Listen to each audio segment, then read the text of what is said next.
중국이 발칵 뒤집혔습니다.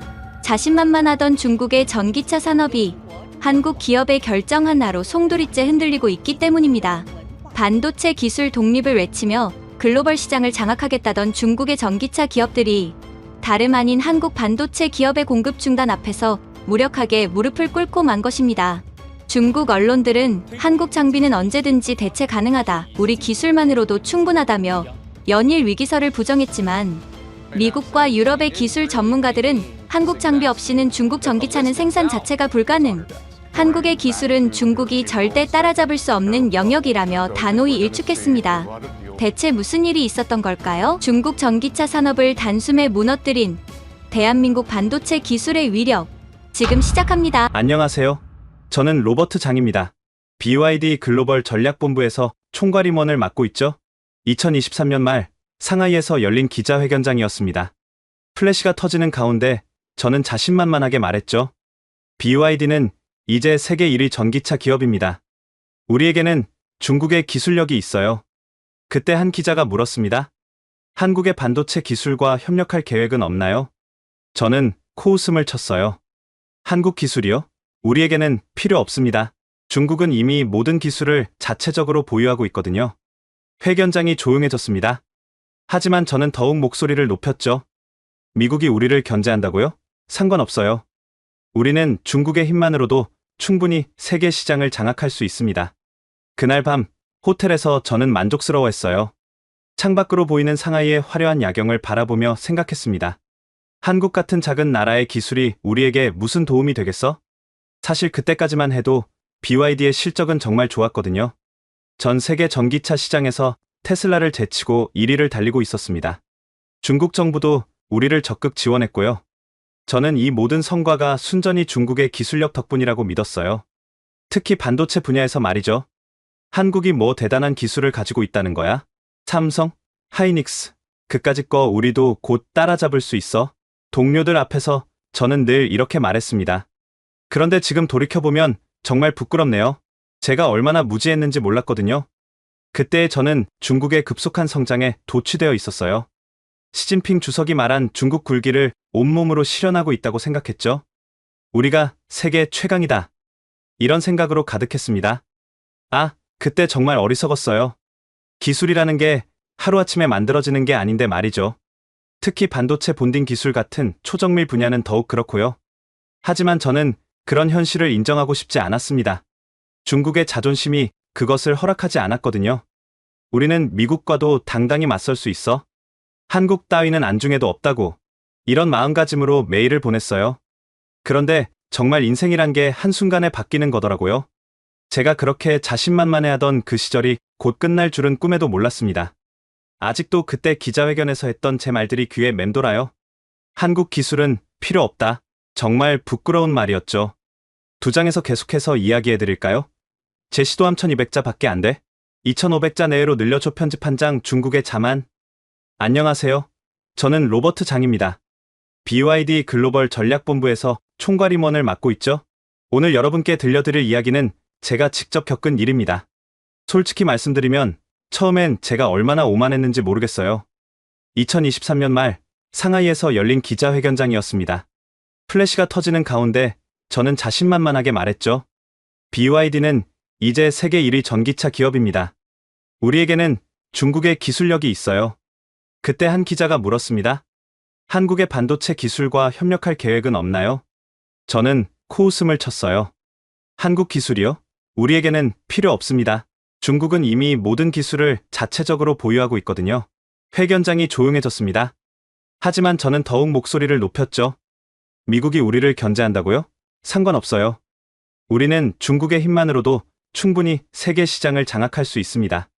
그 순간 회견장 뒤쪽에서 누군가가 손을 들었어요. 그럼 반도체 본딩 기술도 자체 기술로 해결 가능하다는 말씀인가요? 저는 즉시 대답했습니다. 물론이죠. 우리 중국의 기술력을 의심하시는 건가요?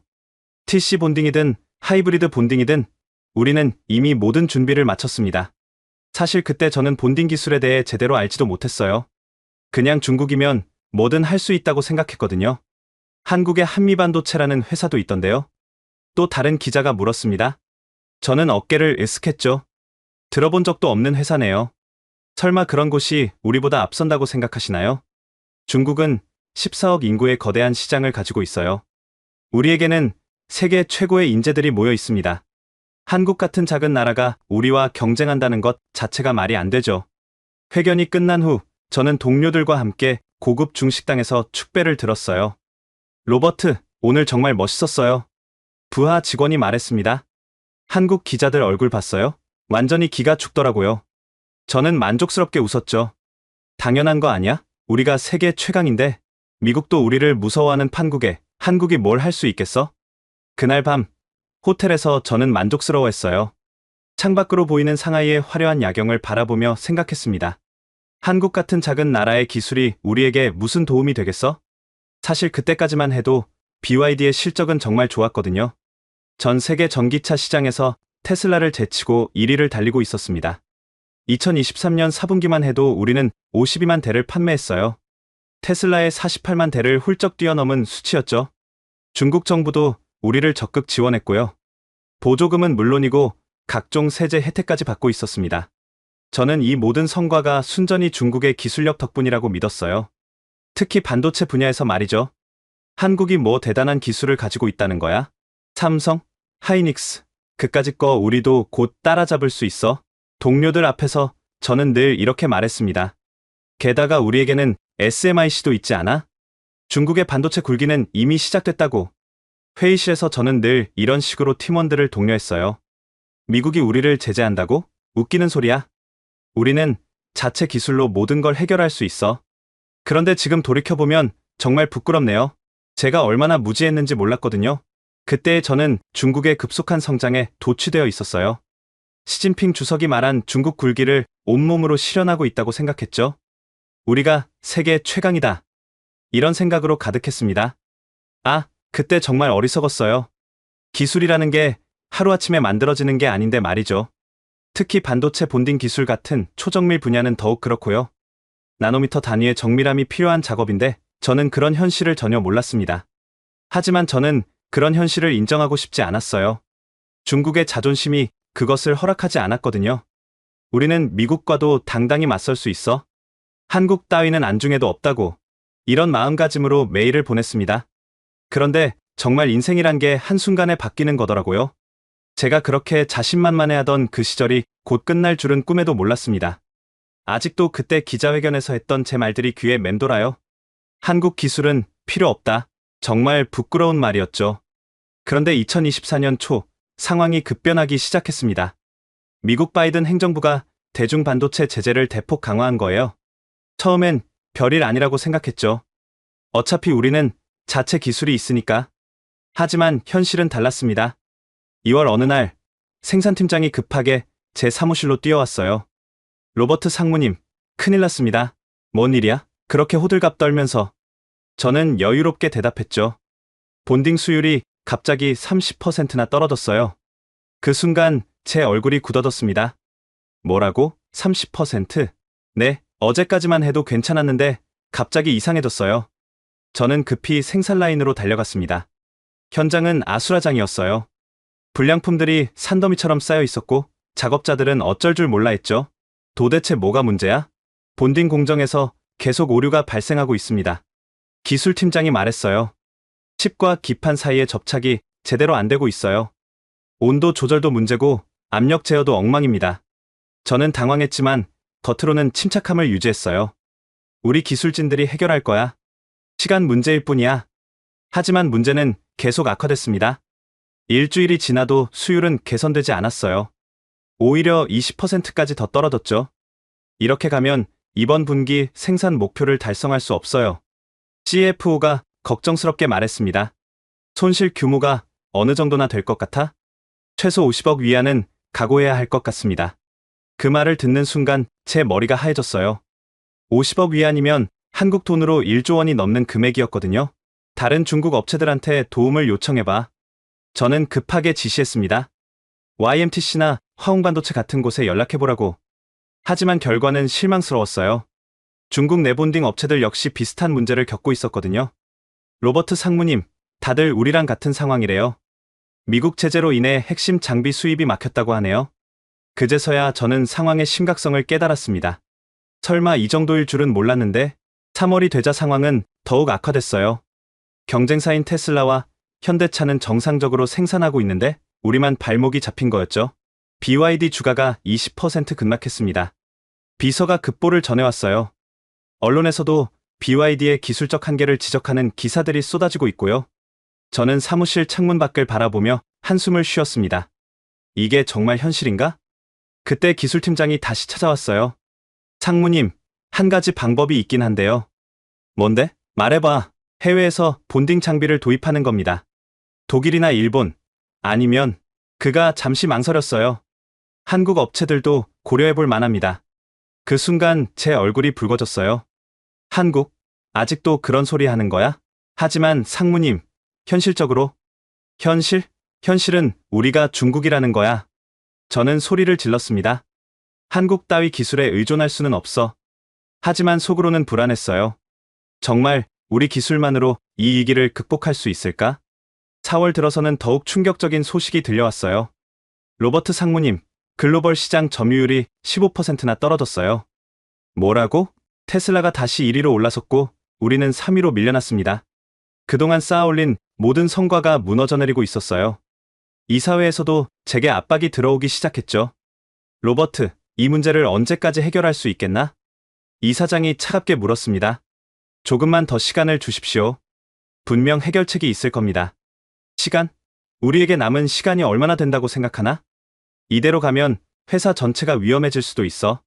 그 말에 제 가슴이 철렁했어요. 정말 BYD가 망할 수도 있다는 생각이 들었거든요. 그날 밤, 저는 잠을 이룰 수 없었습니다. 내가 너무 자만했나? 정말 중국 기술만으로는 한계가 있는 건가? 하지만 여전히 인정하고 싶지 않았어요. 한국 기술에 의존한다는 것 자체가 제 자존심이 허락하지 않았거든요. 5월까지도 저는 버텼습니다. 독일 지멘스나 일본 도쿄 일렉트론 같은 곳을 알아봐. 한국은 절대 안 돼. 하지만 그들의 견적은 너무 비쌌어요. 게다가 납기도 2년이나 걸린다고 했죠. 2년? 그때까지 우리가 버틸 수 있을 것 같아? 동료가 걱정스럽게 물었습니다. 저는 대답할 수 없었어요. 솔직히 한 달도 버티기 어려운 상황이었거든요. 5월 말, 마침내 사내에서 한국 업체에 대한 이야기가 공식적으로 제기됐습니다. 기술이사회 회의였어요. 로버트 상무님, 더 이상 시간을 끌 수는 없습니다. CTO가 심각한 표정으로 말했죠. 한국의 한미반도체라는 회사를 검토해봐야 할 것 같아요. 그 순간 저는 펄쩍 뛰었습니다. 안 됩니다. 절대 안 돼요. 하지만 상무님, 다른 선택지가 없어요. 독일과 일본 업체들은 납기가 너무 길고 가격도 말이 안 되잖아요. 저는 단호하게 고개를 저었어요. 그래도 한국은 안 됩니다. 우리 중국의 자존심을 생각해보세요.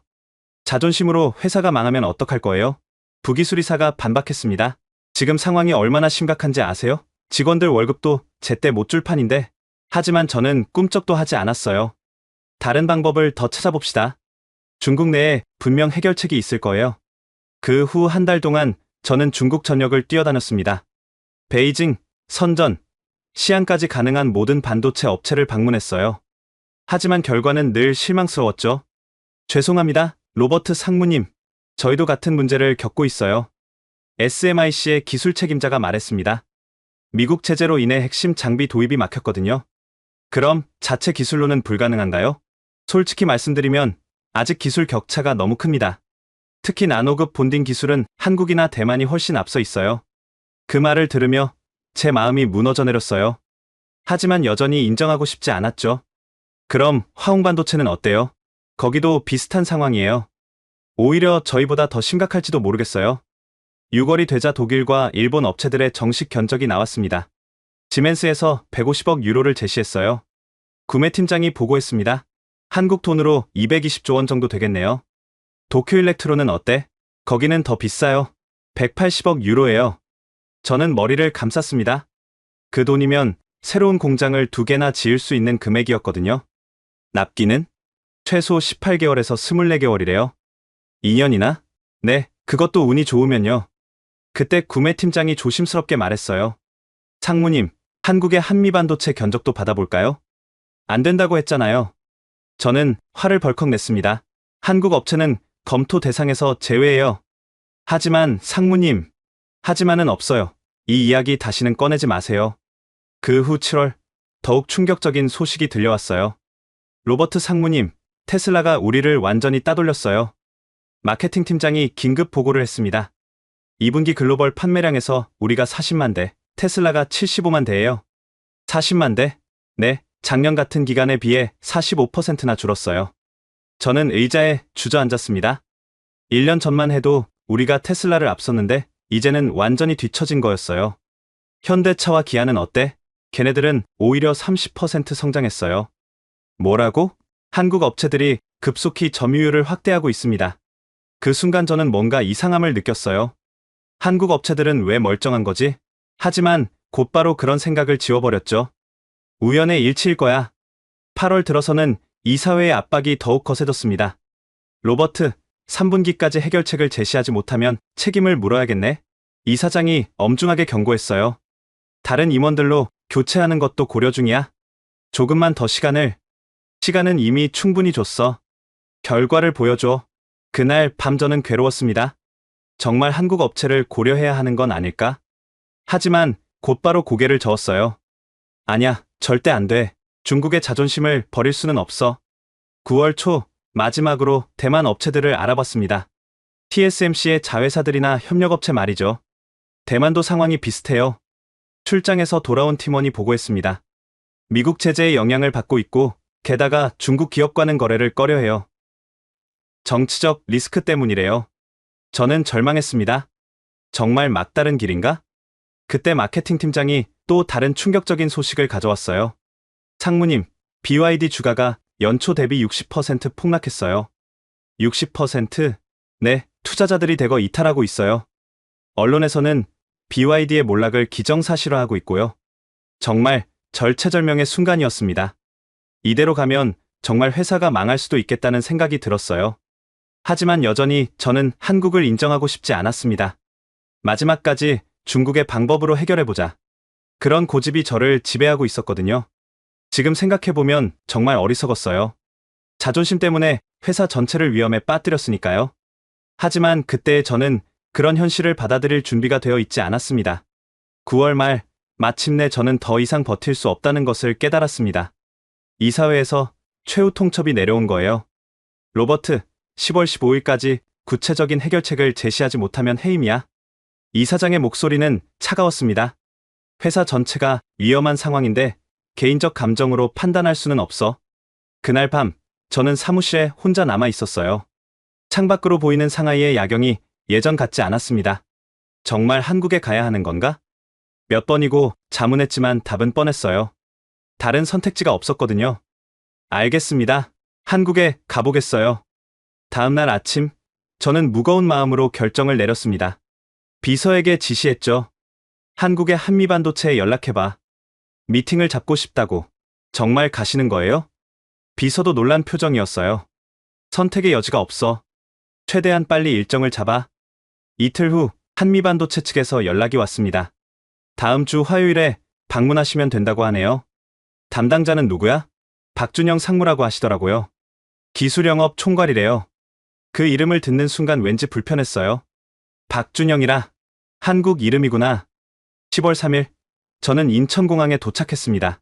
중국에서 한국으로 오는 짧은 비행이었지만 마음은 무거웠어요. 내가 정말 한국까지 와서 도움을 요청하다니. 자존심이 상했지만 어쩔 수 없었죠. 택시를 타고 한미반도체 본사로 향했습니다. 경기도 화성에 위치한 회사였어요. 여기가 한미반도체예요. 택시기사가 말했습니다. 와, 건물이 정말 크네요. 저도 깜짝 놀랐어요. 생각보다 훨씬 큰 규모의 회사였거든요. 이 정도 규모라면 꽤 괜찮은 회사인가?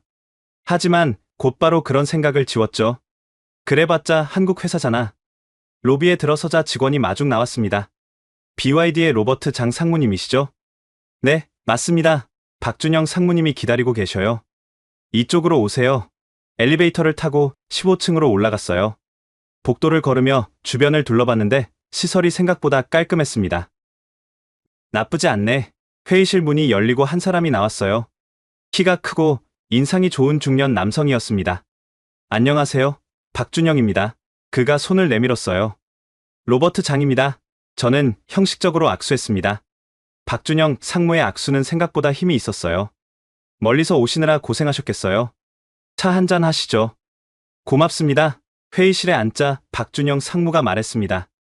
BYD의 상황은 대충 파악하고 있어요. 그 말에 제가 움찔했어요. 파악하고 있다고요? 네, 본딩 수율 문제로 고생하고 계시죠? 어떻게 그걸 아시는지요?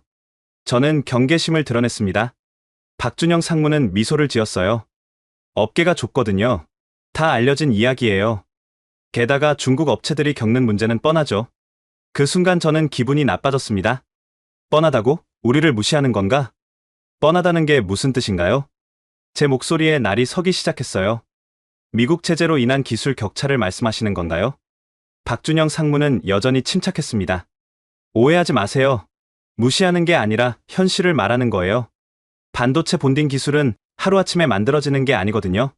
저희도 20년 넘게 연구개발해서 지금 수준에 도달했어요. 20년이라는 말에 저는 당황했습니다. 20년? 그렇게 오래 걸리는 거야? 하지만 겉으로는 여전히 강경한 태도를 유지했어요. 그렇다면 당신들이 저희보다 앞선다는 뜻인가요? 앞서고 뒤서고의 문제가 아니죠. 박준영 상무가 차분하게 대답했어요. 각자 강점이 다른 거예요. BYD는 전기차 분야에서 정말 대단한 회사잖아요. 저희는 반도체 본딩 장비 분야에 특화되어 있고요. 그의 말은 논리적이었지만 제 자존심은 상했습니다. 겉으로는 예의 바르게 말하지만 결국 우리가 모자라다는 뜻이잖아. 그럼 구체적으로 어떤 도움을 주실 수 있나요? 저는 비즈니스적으로 접근했어요. TC 본딩과 하이브리드 본딩 장비 모두 가능해요. 수율은 99.8% 이상 보장합니다. 99.8%? 저는 깜짝 놀랐어요. 우리가 지금 겨우 40%인데 99.8%라니? 정말인가요? 네, 삼성과 하이닉스에 납품하는 장비와 동일한 수준이에요. 삼성과 하이닉스라는 이름을 듣는 순간 저는 복잡한 심경이 됐어요. 정말 한국 기술이 그 정도 수준인가? 하지만 여전히 인정하고 싶지 않았습니다. 가격은 어떻게 되나요? 용도와 수량에 따라 다르지만 독일이나 일본 업체 대비 30% 저렴해요. 30%? 네, 그리고 납기도 6개월이면 충분합니다. 6개월이라는 말에 제 마음이 흔들렸어요. 독일이나 일본은 2년이라고 했는데 6개월이라니? 정말 6개월이면 가능한가요? 물론이죠. 오늘 계약하면 내년 4월에는 설치 완료 가능해요.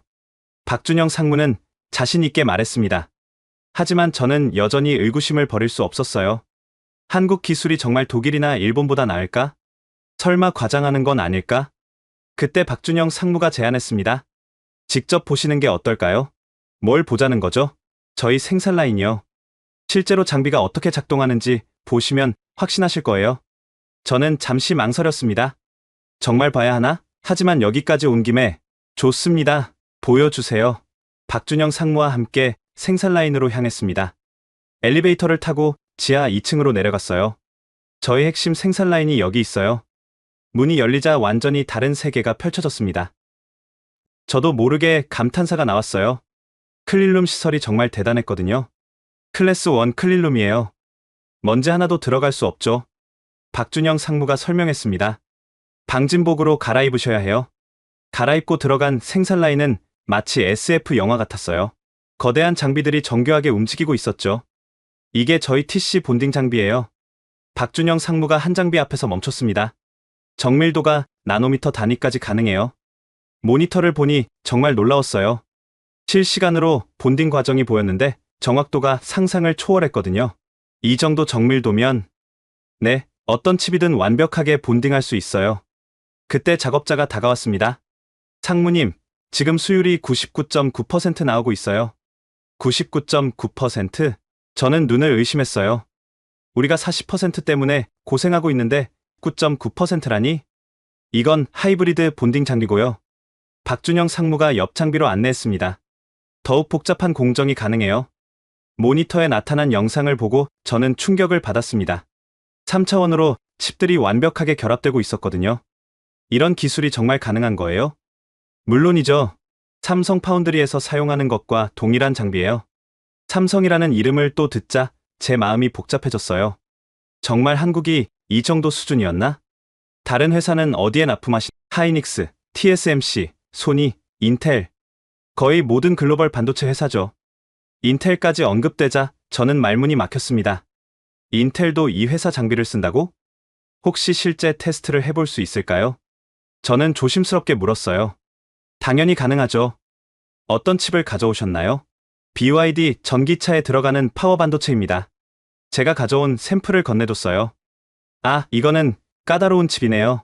기술자가 샘플을 보더니 말했습니다. 열 관리가 특히 중요한 부품이죠. 저희가 지금 가장 고생하는 부분이에요. 걱정 마세요. 이런 건 저희 전문 분야거든요. 30분 후 테스트 결과가 나왔습니다. 수율 99.7% 나왔어요. 뭐라고? 저는 믿을 수 없었어요. 우리가 몇 달째 해결하지 못한 문제를 30분 만에 해결한 거였거든요. 이상 온도나 압력 변화도 전혀 없고요. 완벽한 본딩이 이루어졌습니다. 그 순간 저는 뭔가 무너지는 것을 느꼈어요. 제가 그동안 가지고 있던 편견이 산산조각 나는 것 같았습니다. 이게 정말 가능한 일인가요? 이 정도는 기본이에요. 박준영 상무가 담담하게 말했습니다. 저희는 이보다 더 복잡한 작업도 많이 해요. 그때 다른 기술자가 다가왔어요. 상무님, 애플에서 요청한 A 시리즈 칩 본딩도 완료됐어요. 애플. 저는 깜짝 놀랐습니다. 네, 아이폰에 들어가는 칩들도 저희가 본딩해요. 전 세계 아이폰의 30%가 저희 장비로 만들어진다고 보시면 돼요. 이 말을 듣는 순간 저는 현실을 깨달았습니다. 내가 지금까지 얼마나 무지했던 거지? 한국의 기술력이 이 정도인 줄은 정말 몰랐어요. 혹시 다른 중국 업체들도 와봤나요? 저는 조심스럽게 물었습니다. 네, 몇 군데 왔었죠. 어디요? CATL, 니오, 샤오펑 같은 회사들이요. 다들 뭐라고 하더가요? 처음엔 비슷한 반응이었어요. 한국 기술을 의심하셨죠. 박준영 상무가 미소를 지었습니다. 하지만 직접 보신 후에는 생각이 바뀌시더라고요. 그럼 계약을 했나요? 아직 진행 중인 곳들이 몇 군데 있어요. 그 말에 저는 불안해졌습니다. 다른 중국 업체들이 먼저 계약하면 어떡하지? 저희 BYD가 우선적으로 계약할 수 있을까요? 물론 가능하죠. 하지만 박준영 상무가 잠시 망설였어요. 하지만 로버트 상무님께서 정말 확신하시는지 궁금해요. 무슨 뜻인가요? 아직도 한국 기술에 대한 의구심이 있으신 것 같아서요. 그의 말이 전곡을 찔렀습니다. 정말로 저는 아직도 100% 확신하지 못하고 있었거든요. 솔직히 아직 완전히 납득되지는 않아요. 그럴 수 있죠. 선입견을 버리는 건 쉽지 않으니까요. 선입견이라고요? 한국은 작은 나라, 중국이 더 크고 강하다는 생각 말이에요. 박준영 상무의 말에 저는 할 말이 없었습니다. 정확히 제 생각을 읽은 거였거든요. 기술에는 국경이 없어요. 로버트 상무님, 중요한 건 크기가 아니라 축적된 노하우죠. 그의 말이 마음에 와닿았지만 여전히 어딘가 석연치 않았어요. 정말 한국 기술이 이 정도일까? 그때 박준영 상무가 말했습니다. 오늘은 이 정도로 하시고 천천히 생각해보세요. 내일 다시 만나 뵙죠. 저는 호텔로 돌아왔지만 잠을 이룰 수 없었습니다. 오늘 본 것들이 계속 머릿속을 맴돌았거든요. 정말 내가 틀렸던 건가? 하지만 여전히 인정하기는 어려웠어요. 다음날 아침, 저는 호텔 로비에서 아침 식사를 하고 있었습니다. 한미반도체와의 두 번째 미팅까지 시간이 좀 있어서 여유롭게 커피를 마시고 있었어요. 그런데 갑자기 익숙한 목소리가 들려왔습니다. 리 회장님, 정말 감사합니다. 고개를 돌려보니 박준영 상무가 누군가와 악수하고 있었어요. 상대방은 중국인 같아 보였는데 어디서 본 듯한 얼굴이었습니다. 저는 신문으로 얼굴을 가리고 엿듣기 시작했어요. 이번 계약으로 저희 니오도 한 단계 도약할 수 있을 것 같아요. 니오라는 말에 제 심장이 벌벌 뛰기 시작했습니다.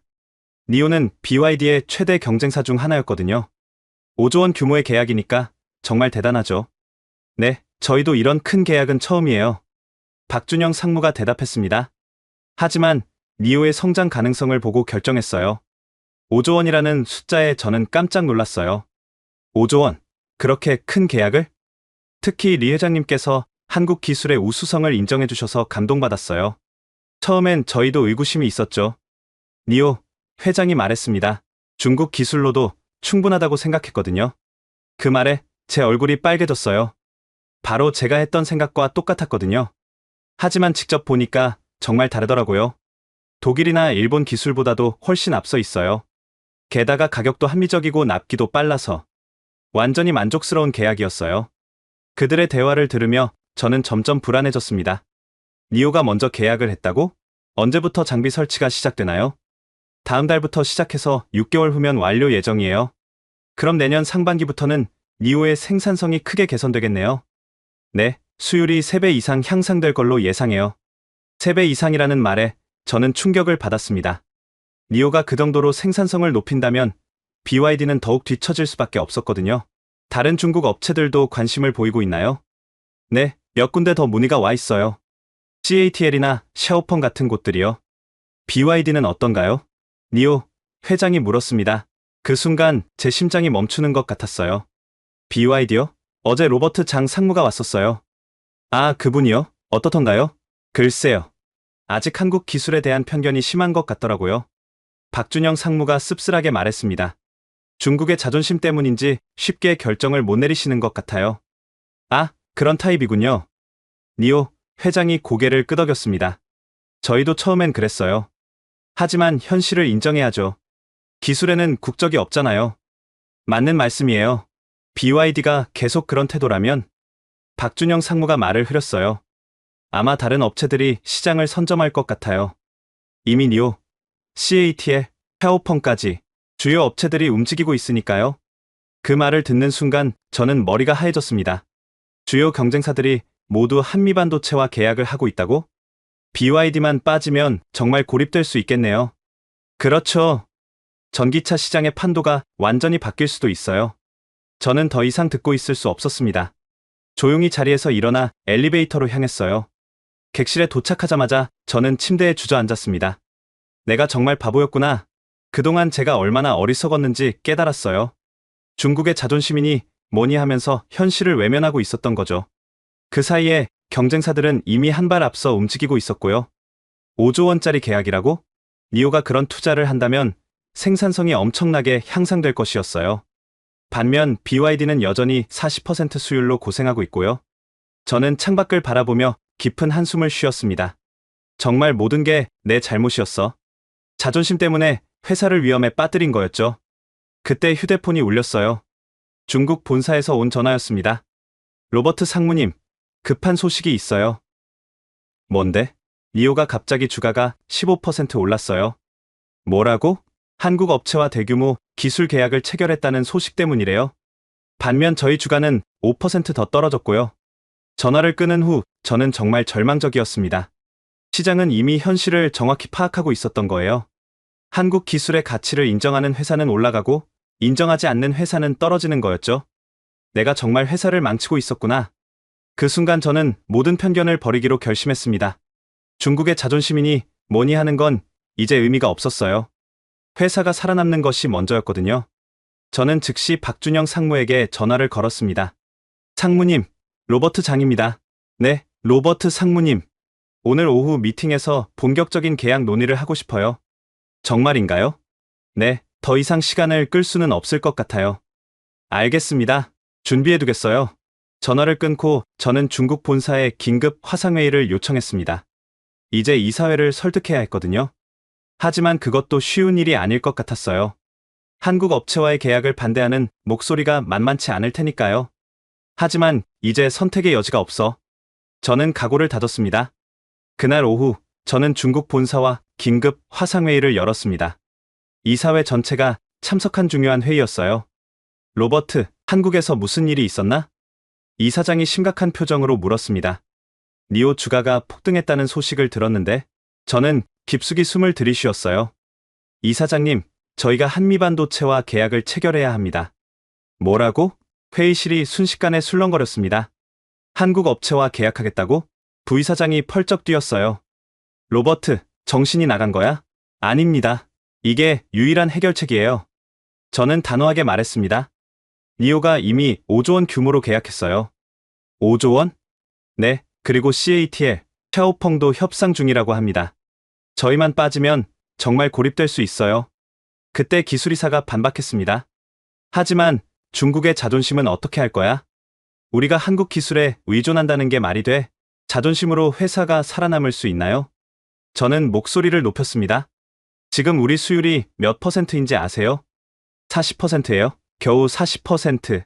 반면 한미반도체 장비는 90.8% 수율이 나와요. 99.8%.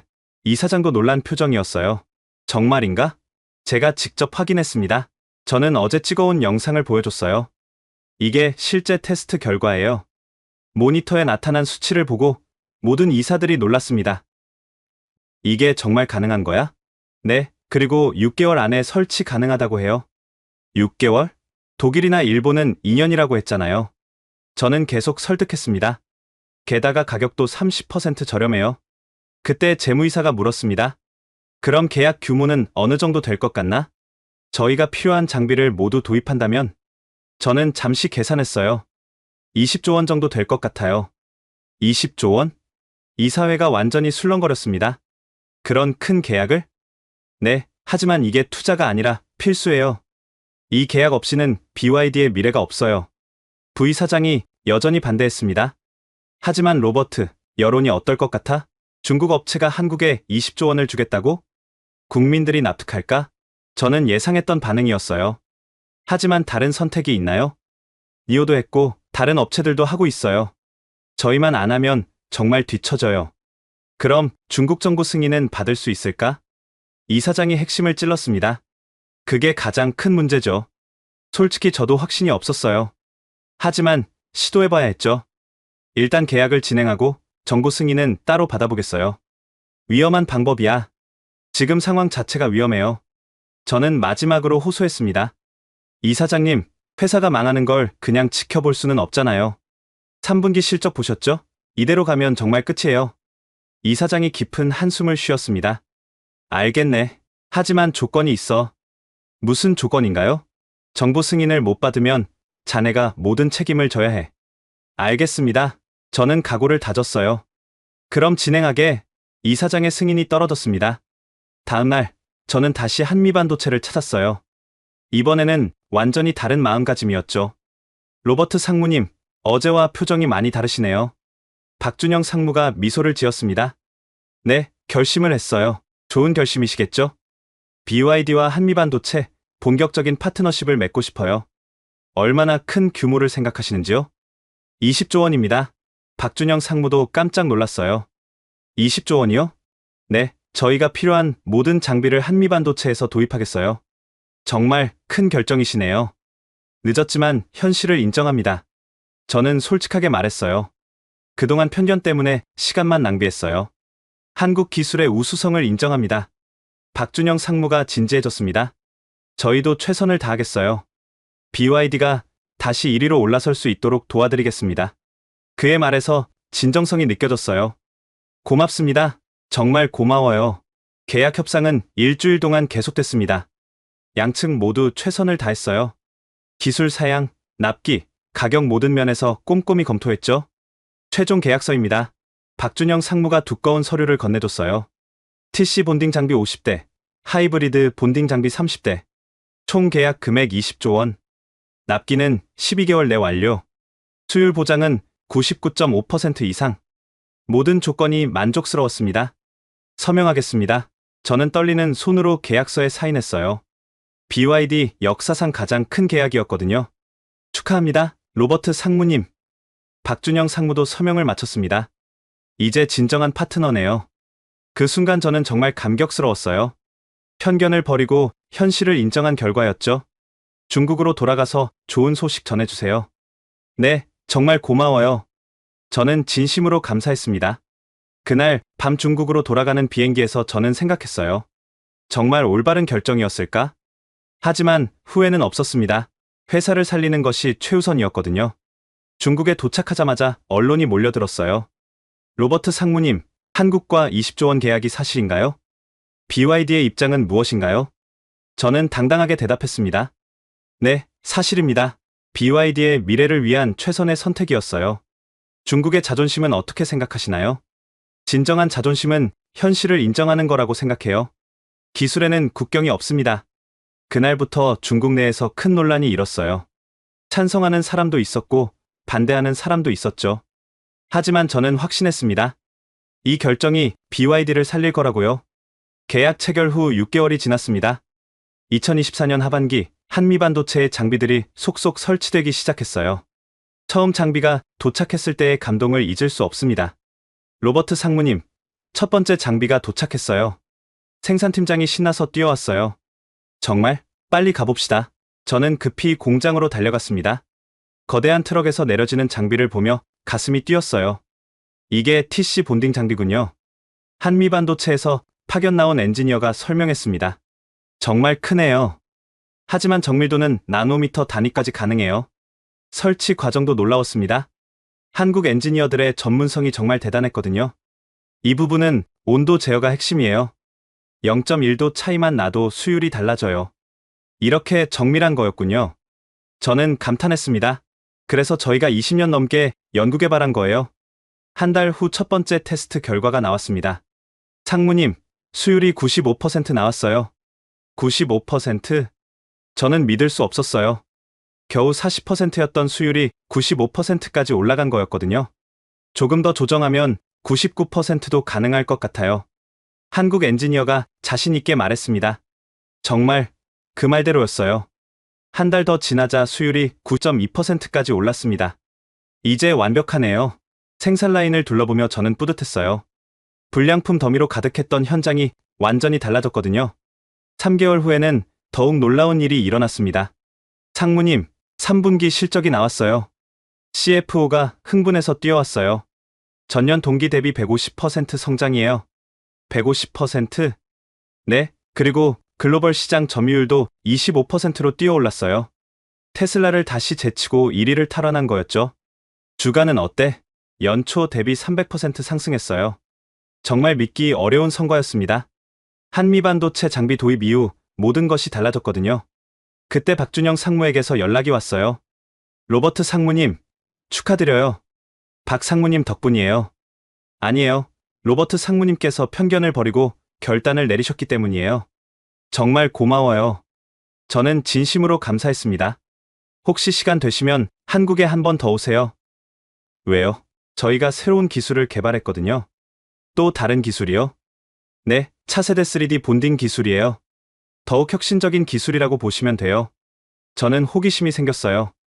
언제 가면 될까요? 다음 주 어떠세요? 한 주 후, 저는 다시 한국을 찾았습니다. 이번에는 완전히 다른 기분이었어요. 한미반도체를 파트너로 인정하고 온 거였거든요. 로버트 상무님, 환영해요. 박준영 상무가 반갑게 맞아줬습니다. 저희 신기술 보여드릴게요. 새로운 생산 라인은 정말 놀라웠어요. 3차원으로 칩을 쌓아 올리는 기술이었거든요. 이게 차세대 기술이에요? 네, 공간 효율성이 10배 이상 향상돼요. 10배? 같은 크기로 10배 더 많은 기능을 넣을 수 있어요. 이 기술이 상용화되면 전기차 산업이 완전히 바뀔 것 같았어요. 언제 도입 가능한가요? 내년 상반기부터 가능해요. 그럼 저희가 우선적으로 도입할 수 있을까요? 당연히 파트너니까요. 박준영 상무가 웃으며 말했습니다. 그날 저녁 박준영 상무와 식사를 했어요. 로버트 상무님, 정말 많이 변하셨어요. 어떻게요? 처음 오셨을 때와 완전히 다르세요. 그때는 정말 오만했죠. 저는 솔직하게 인정했습니다. 한국을 무시하고 편견에 사로잡혀 있었어요. 하지만 현실을 깨달으셨잖아요. 네, 기술에는 정말 국경이 없더라고요. 중요한 건 얼마나 좋은 기술이냐는 거였어요. 박준영 상무가 고개를 끄덕였습니다. 앞으로도 좋은 파트너십을 유지해요. 물론이죠. 저희는 이제 진정한 파트너예요. 2025년 초 BYD는 사상 최고 실적을 기록했습니다. 전 세계 전기차 시장의 30%를 점유하게 됐거든요. 테슬라를 완전히 제치고 독보적 1위였죠. 로버트 상무님, 정말 대단해요. 이 사장이 제게 감사 인사를 했습니다. 한국과의 계약이 회사를 살렸어요. 현명한 결정이었습니다. 직원들도 모두 저를 다르게 봤어요. 위기를 기회로 바꾼 영웅처럼 여겼죠. 하지만 저는 알고 있었어요. 진짜 영웅은 제가 아니라 박준영 상무와 한미반도체였다는 거요. 어느 날 중국 언론과 인터뷰를 했습니다. 로버트 상무님, 한국 기술에 대해 어떻게 생각하세요? 정말 훌륭합니다. 저는 당당하게 대답했어요. 처음에는 편견이 있었지만 이제는 인정해요. 한국은 정말 기술 강국이에요. 앞으로도 계속 협력할 계획인가요? 물론이죠. 이제는 운명 공동체예요. 서로 도움을 주고받는 진정한 파트너죠. 그 인터뷰가 방송되고 나서 많은 반응이 있었어요. 처음에는 비판도 있었지만 점점 이해하는 사람들이 늘어났죠. 결과가 모든 걸 증명했거든요. 지금 저는 정말 후회하지 않습니다. 편견을 버리고 현실을 인정한 그 결정을요. 만약 그때 계속 고집을 부렸다면 BYD는 정말 망했을 거예요. 한국의 한미반도체와 만나 저는 많은 걸 배웠습니다. 기술에는 정말 국경이 없다는 것을요. 중요한 건 크기가 아니라 실력이라는 것을요. 그리고 때로는 자존심을 버리는 것이 진정한 용기라는 것을요. 지금도 박준영 상무와는 정기적으로 만납니다. 단순한 비즈니스 관계를 넘어선 진정한 파트너가 됐거든요. 앞으로도 BYD와 한미반도체는 함께 성장할 겁니다. 그게 제가 배운 진정한 글로벌 파트너십의 의미예요. 여러분도 혹시 편견을 가지고 있다면 한번 돌아보세요. 현실을 인정하는 것이 때로는 가장 현명한 선택일 수 있거든요. 미국이 발칵 뒤집혔습니다.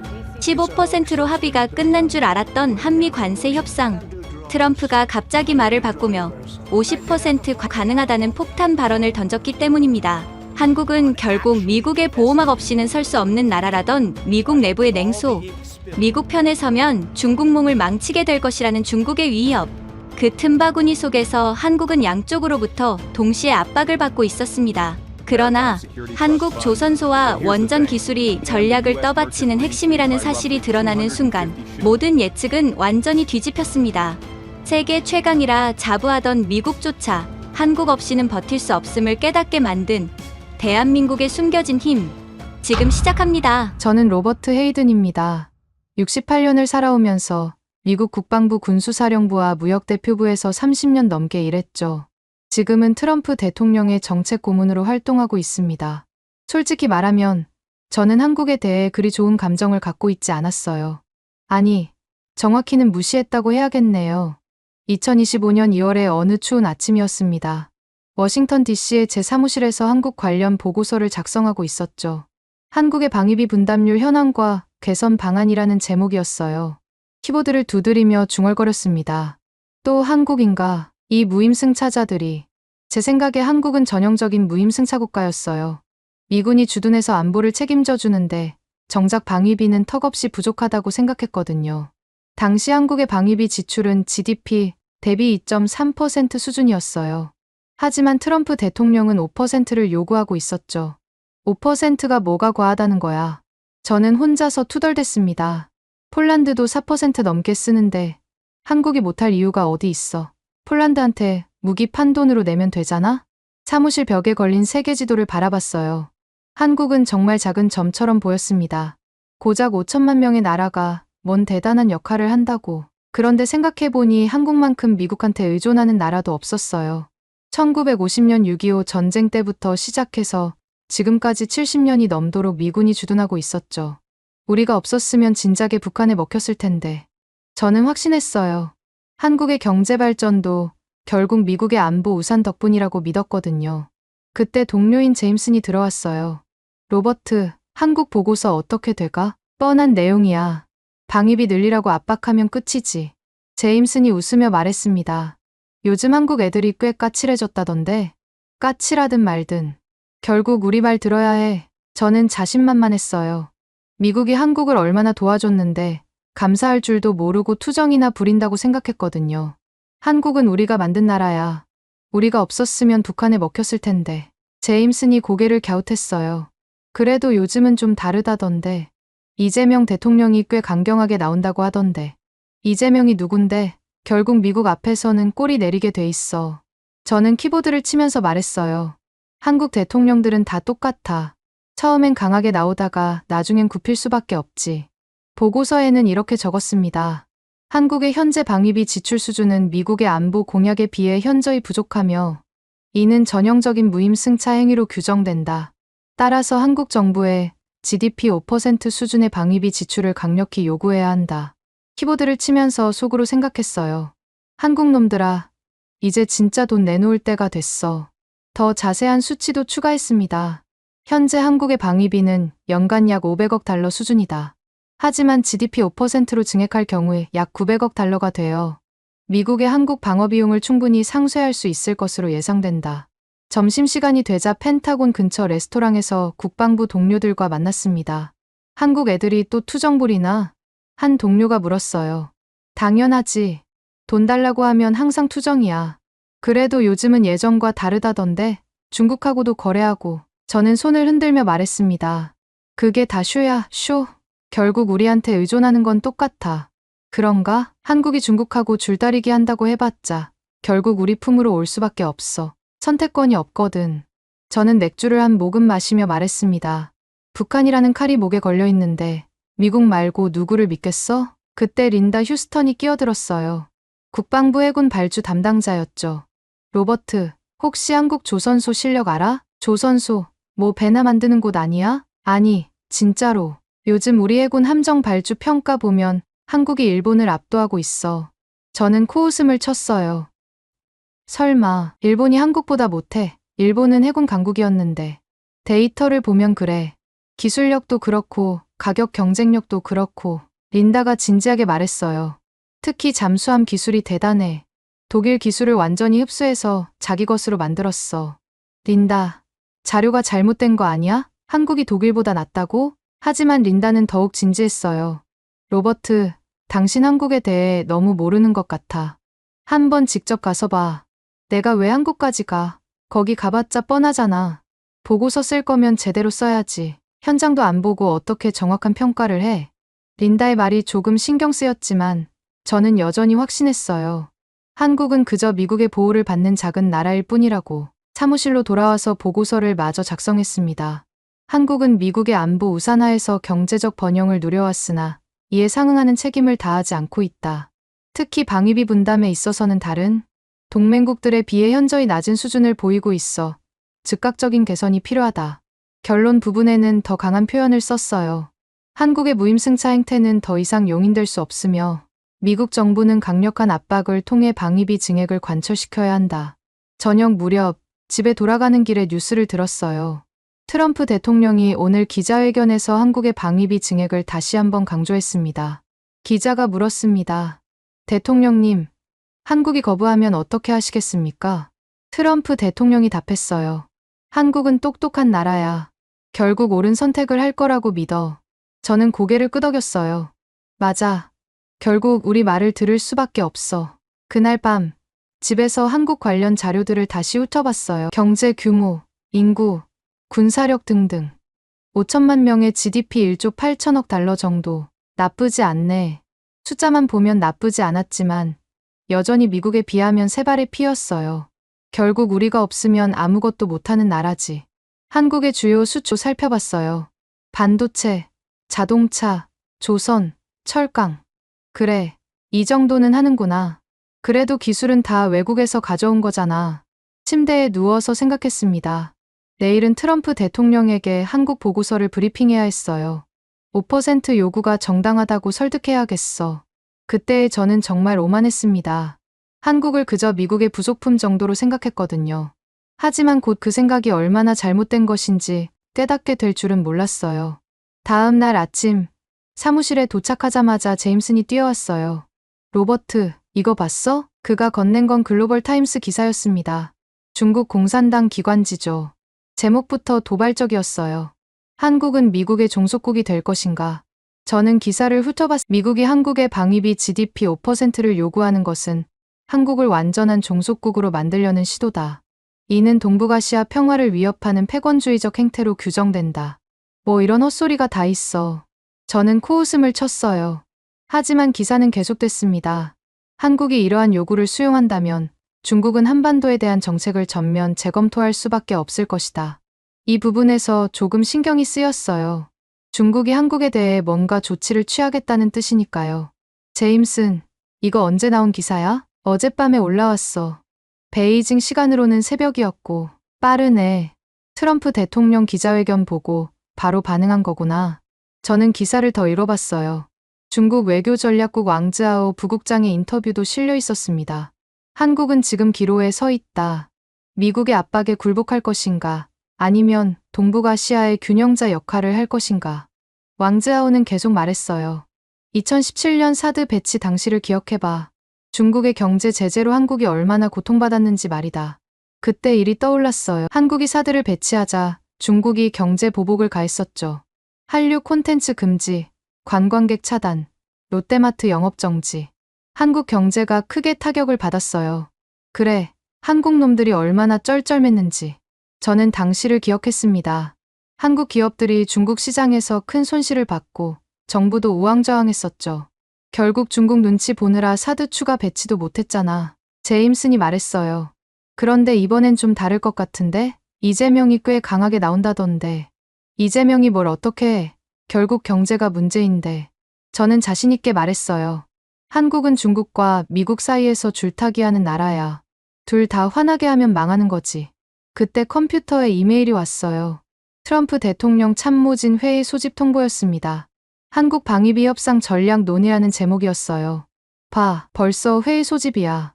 저는 보고서를 챙겨서 회의실로 향했습니다. 회의실에는 국무부, 국방부, 재무부 관계자들이 모여 있었어요. 트럼프 대통령의 보좌관인 스티븐 밀러가 회의를 주재했습니다. 여러분, 한국 문제를 논의해 보겠습니다. 로버트, 보고 먼저 해주세요. 저는 일어나서 말했습니다. 한국의 현재 방위비 지출 수준은 GDP의 2.3%입니다. 하지만 우리가 요구하는 5%와는 큰 격차가 있어요. 5%면 얼마나 되는 거죠? 재무부 관계자가 물었어요. 약 900억 달러 수준입니다. 현재보다 2배 이상 늘어나는 거죠. 한국이 낼 수 있을까요? 경제 규모로 보면 가능합니다. 다만 정치적 의지가 문제죠. 스티븐 밀러가 끼어들었어요. 중국이 뭔가 움직이고 있던데? 글로벌 타임스에서 한국을 압박하는 기사가 나왔습니다. 사드 보복을 암시하는 내용이었어요. 그럼 한국이 더 우리 쪽으로 올 수도 있겠네. 저는 고개를 끄덕였어요. 그렇습니다. 중국의 압박이 오히려 우리에게 유리할 수 있어요. 국방부 관계자가 말했습니다. 하지만 한국이 양쪽 눈치를 보면서 애매하게 나올 수도 있잖아요. 그래서 확실하게 압박해야 하는 겁니다. 저는 목소리를 높였어요. 한국은 선택해야 해요. 미국이냐, 중국이냐? 회의가 끝나고 사무실로 돌아왔어요. 인터넷에서 한국 뉴스를 찾아봤습니다. 한국 언론들도 중국의 경고를 크게 보도하고 있었어요. 중국, 한국 방위비 증액에 강력 반발. 왕즈하오, 사드 보복 재현 시사. 한국 정부의 반응도 나와 있었어요. 외교부 대변인이 기자회견에서 말했습니다. 우리의 방위비 지출은 순전히 내정 문제입니다. 어느 나라도 간섭할 수 없어요. 강하게 나오네. 저는 중얼거렸어요. 하지만 속으로는 생각했습니다. 말은 그렇게 해도 결국 눌려줄 거야. 오후에 중국 관련 자료를 더 찾아봤어요. 2017년 사드 보복 당시 한국이 입은 피해 규모였습니다. 관광 손실만 150억 달러, 유통업계 손실 50억 달러, 총 200억 달러가 넘는 피해를 봤구나. 그때 한국 기업들이 얼마나 고생했는지 기억났어요. 롯데는 중국 사업을 거의 포기해야 했고 현대차도 판매량이 급감했었죠. 중국 시장을 잃으면 한국 경제는 큰 타격을 받아. 저는 확신했어요. 한국이 아무리 강하게 나와도 결국 경제적 현실 앞에서는 굴복할 수밖에 없다고. 그날 저녁 집에서 뉴스를 보고 있는데 특보가 나왔어요. 중국 외교부, 한국 대사 긴급 소환 검토.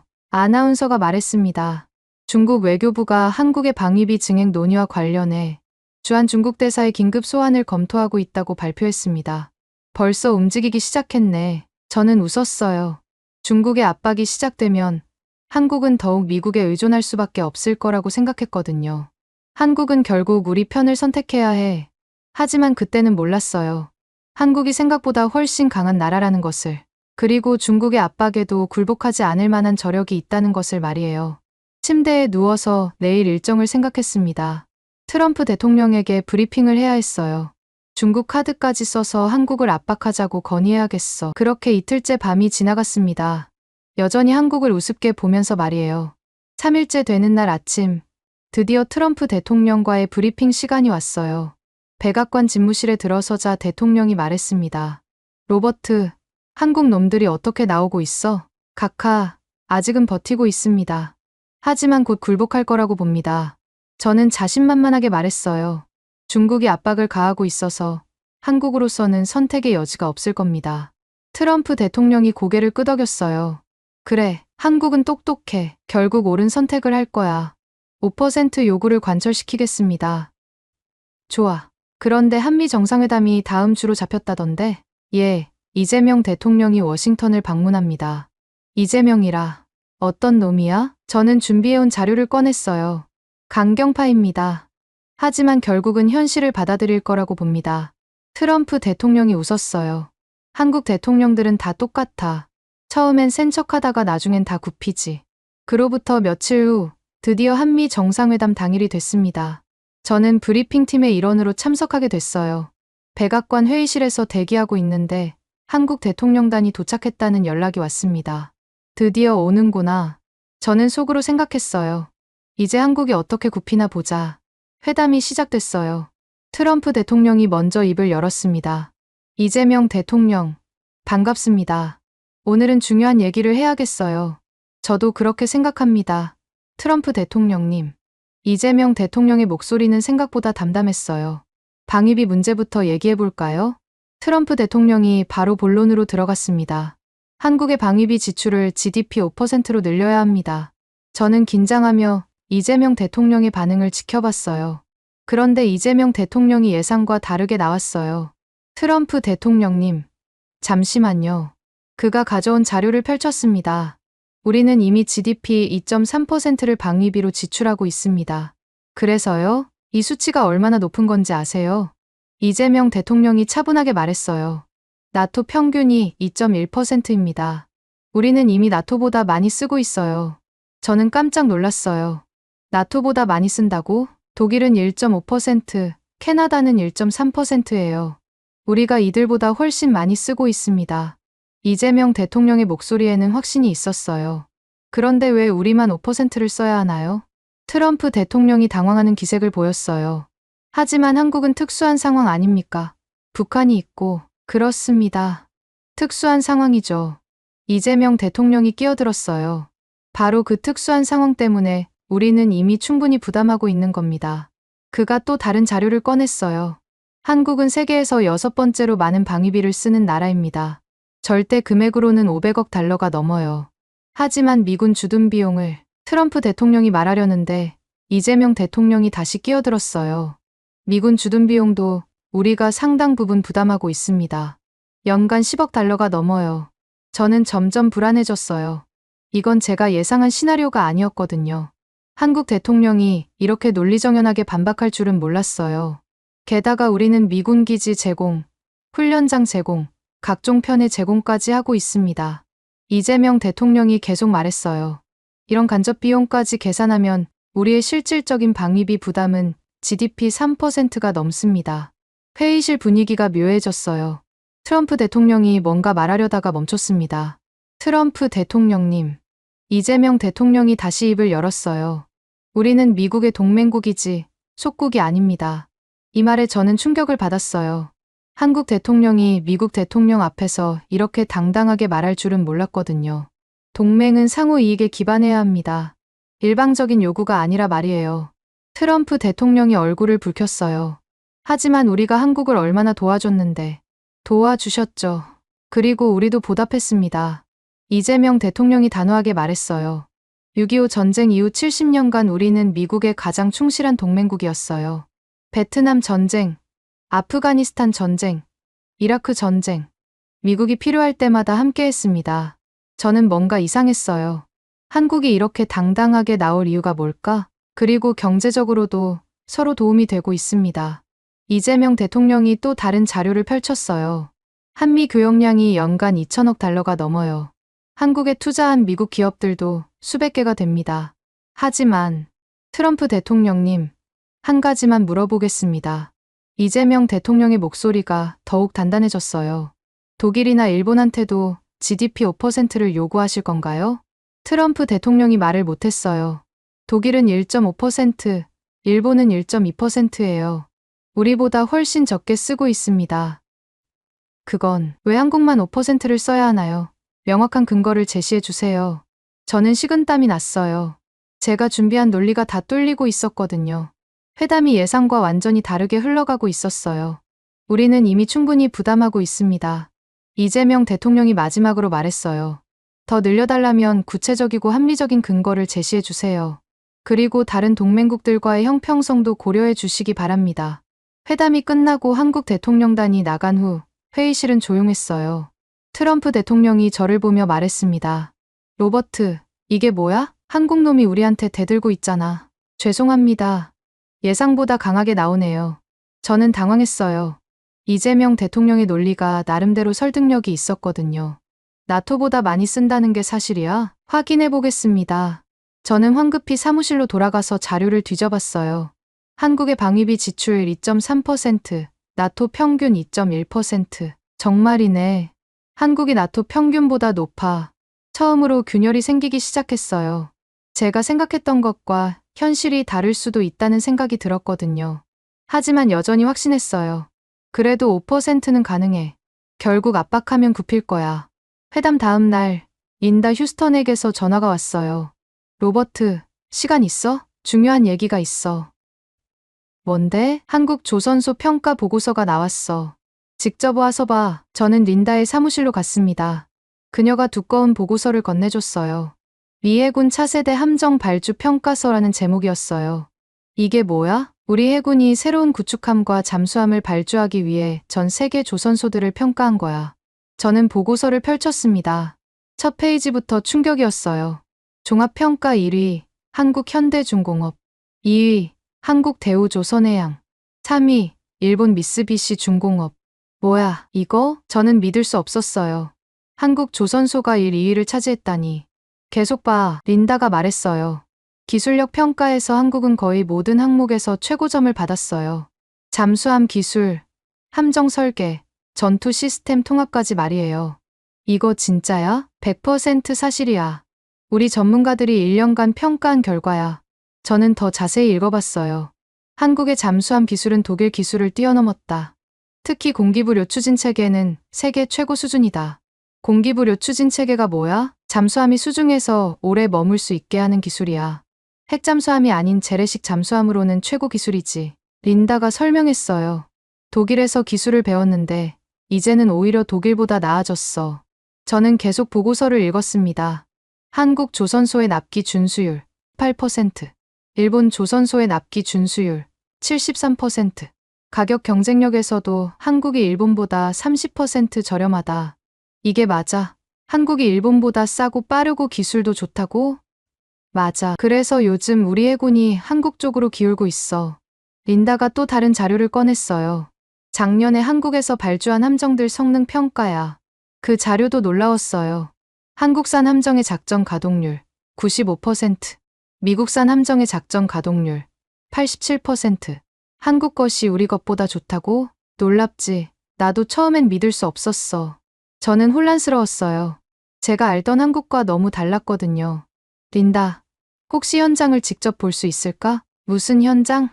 한국 조선소 말이야. 정말 그렇게 대단한지 직접 보고 싶어. 린다가 웃었어요. 좋은 생각이야. 마침 다음 주에 부산과 거제도 조선소 시찰단이 간다는데 함께 갈래? 정말? 대신 편견은 버리고 가야 해. 일주일 후 저는 인천공항에 도착했어요. 태어나서 처음 한국에 온 거였습니다. 공항부터 깔끔하고 현대적이었어요. 생각보다 괜찮네. 한국산업통상자원부의 최윤석 차관이 마중 나왔어요. 로버트 헤이든 씨, 환영합니다. 좋은 시간 되시길 바랍니다. 감사합니다. 저는 딱딱하게 인사했어요. 여전히 한국을 우습게 보고 있었거든요. 부산으로 가는 KTX 고속철도에 탔어요. 시속 300km로 달리는 기차였습니다. 꽤 빠르네. 창밖으로 보이는 풍경도 생각보다 발전되어 있었어요. 고속도로, 아파트 단지, 공장들이 계속 이어졌습니다. 미국이 도와준 덕분이겠지. 저는 여전히 그렇게 생각했어요. 부산에 도착해서 현대중공업 조선소로 갔습니다. 조선소 입구부터 압도적이었어요. 거대한 크레인들이 하늘을 찌를 듯 서 있었고 건조 중인 배들이 산처럼 높았어요. 어서 오세요. 박은영이라는 엔지니어가 안내를 맡았어요. 20년 경력의 베테랑이라고 했습니다. 이쪽이 우리의 주력 건조 독입니다. 박은영이 설명하기 시작했어요. 저기 보이는 게 최신형 구축함이에요. 미군 사양으로 건조 중입니다. 저는 그 규모에 놀랐어요. 축구장 몇 개를 합친 것보다 컸거든요. 저 구축함의 배수량이 얼마나 돼요? 8,000톤급입니다. 미국의 알리버크급과 비슷한 수준이죠. 기술은 어디서 가져온 거죠? 저는 은근히 비아냥거렸어요. 그런데 박은영의 대답이 의외였어요. 처음에는 외국 기술을 도입했지만 이제는 우리가 독자 개발한 기술이 80% 이상입니다. 독자 개발이요? 특히 전투관리 시스템은 완전히 우리 기술이에요. 박은영이 자랑스럽게 말했어요. 이제는 외국에 수출까지 하고 있습니다. 다음으로 간 곳은 잠수함 건조 시설이었어요. 거대한 실내 독에서 잠수함을 만들고 있었습니다. 적의 공기부료 추진 체계를 탑재한 잠수함입니다. 박은영이 설명했어요. 수중에서 3주까지 작전이 가능해요. 3주요? 그게 가능해요? 독일의 원천 기술을 개량해서 성능을 50% 향상시켰습니다. 저는 점점 놀라고 있었어요. 한국이 독일 기술을 개량했다니. 이 기술로 만든 잠수함을 인도네시아에 수출했습니다. 수출이요? 30억 달러짜리 계약이었어요. 독일과의 경쟁에서 이겼습니다. 박은영의 말에 저는 충격을 받았어요. 한국이 독일을 이기고 잠수함을 수출했다니. 그런데 혹시 미국 기술도 들어간 거 아니에요? 저는 마지막 희망을 걸고 물었어요. 전혀요. 이건 순수한 한국 기술입니다. 박은영이 단호하게 말했어요. 미국에서 수입할 수 없는 기술이라서 우리가 독자 개발한 거예요. 저는 말문이 막혔어요. 미국 기술이 아니라 한국이 독자 개발했다니. 다음 날은 거제도의 대우조 선해양을 방문했어요. 여기서 본 것은 더 충격적이었습니다. 세계 최대 규모의 조선소였어요.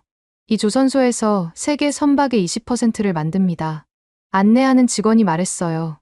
LNG 운반선은 전 세계 시장의 50%를 점유하고 있어요. 50%요? 우리가 만들지 않으면 LNG 운반선 값이 2배로 뛰어요.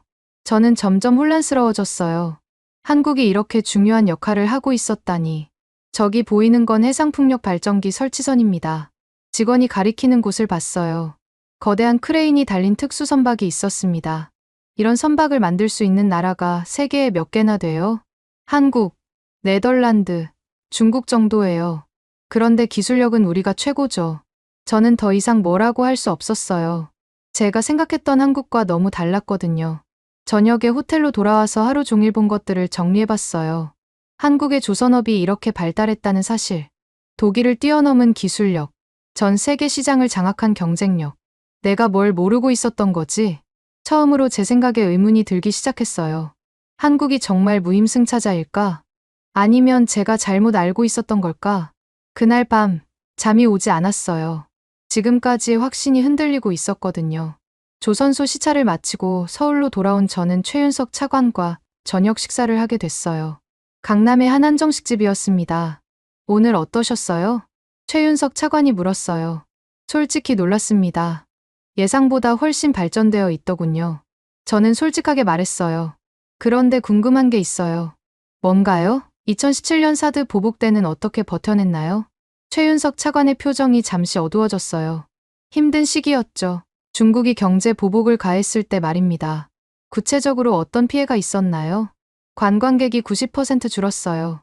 롯데마트는 중국 사업을 접어야 했고요. 차관이 천천히 말했어요. 현대차 판매량도 절반으로 떨어졌습니다. 그런데 어떻게 버텨냈죠? 다른 시장을 개척했어요.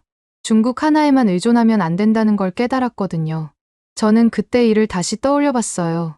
2017년 사드 보복 당시 저는 한국이 완전히 굴복할 거라고 생각했었거든요. 하지만 한국은 버텨냈어요. 그때 미국도 별로 도움이 안 됐죠? 최윤석 차관이 씁쓸하게 웃었어요. 트럼프 대통령이 사드 비용을 한국이 내라고 하셨잖아요. 중국 보복을 받는데 말입니다. 저는 뜨끔했어요. 그때 트럼프 대통령이 그런 말을 했었거든요. 그런데도 사드를 철회하지 않았어요. 국가 안보는 타협할 수 없으니까요. 차관의 목소리에 확신이 있었어요.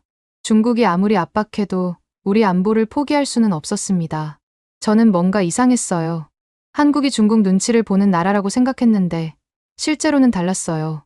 그 후로 중국과 관계는 어떻게 됐나요? 서서히 회복됐죠. 하지만 예전 같지는 않아요. 차관이 말했어요. 대신 다른 나라들과 관계를 강화했습니다. 인도, 동남아시아, 유럽까지 말이에요. 그게 가능했나요? 우리 기술력이 있으니까 가능했죠. 차관이 자신있게 말했어요. 조선, 반도체, 자동차, K-팝까지. 우리만의 경쟁력이 있으니까요. 저는 점점 혼란스러워졌어요. 제가 알던 한국과 너무 다른 모습이었거든요. 사실 미국과의 관계도 일방적이지 않아요. 최윤석 차관이 조심스럽게 말했어요.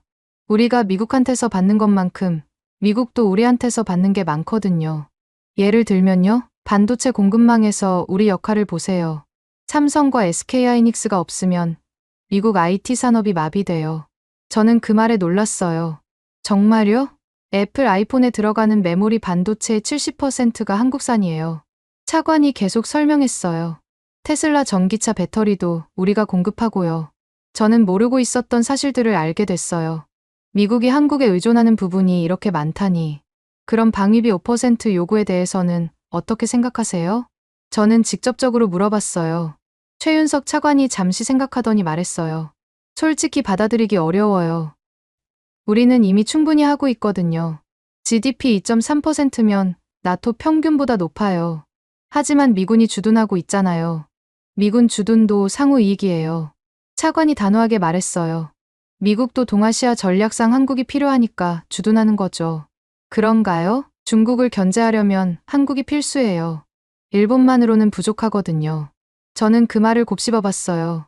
한국이 단순히 보호받는 나라가 아니라 미국에게도 필요한 나라라는 뜻인가. 식사를 마치고 호텔로 돌아가는 길에 서울 시내를 둘러봤어요. 밤 11시인데도 거리는 활기차게 움직이고 있었어요. 네온사인, 24시간 편의점, 늦은 시간까지 운영되는 카페들. 생각보다 역동적인 도시네. 저는 중얼거렸어요. 호텔 방에서 노트북을 켜서 한국 관련 자료들을 다시 찾아봤어요.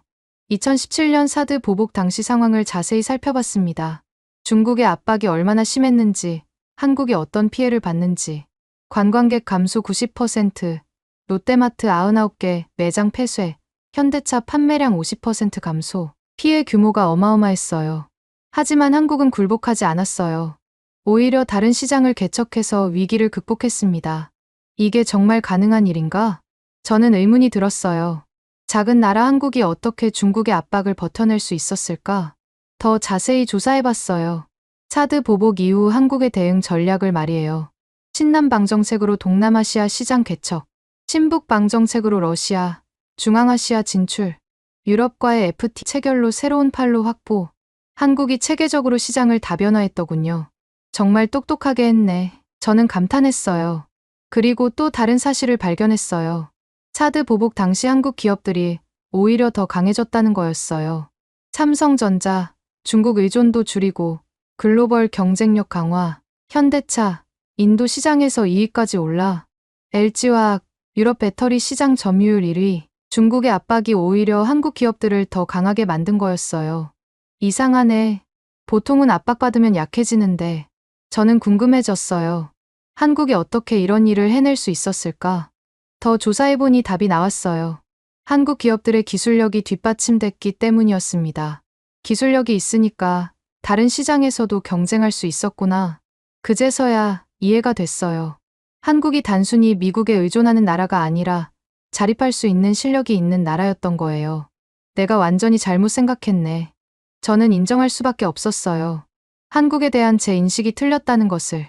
그날 밤 침대에 누워서 생각했어요. 지금까지 한국을 무시해왔는데 실제로는 강한 나라였다니. 사드 보복도 버텨내고 오히려 더 강해진 나라. 그럼 방위비 5% 요구가 과한 건가? 처음으로 그런 생각이 들었어요. 한국이 이미 충분히 하고 있는데 더 요구하는 게 맞나? 하지만 여전히 확신은 없었어요. 내일 더 알아봐야겠다는 생각뿐이었습니다. 그런데 그때는 몰랐어요. 더 큰 충격이 기다리고 있다는 것을. 한국에서 돌아온 지 이틀 후 백악관에서 긴급 회의가 소집됐어요. 트럼프 대통령이 돌연 기자회견을 열겠다고 했거든요. 로버트, 한국 다녀와서 뭘 봤어?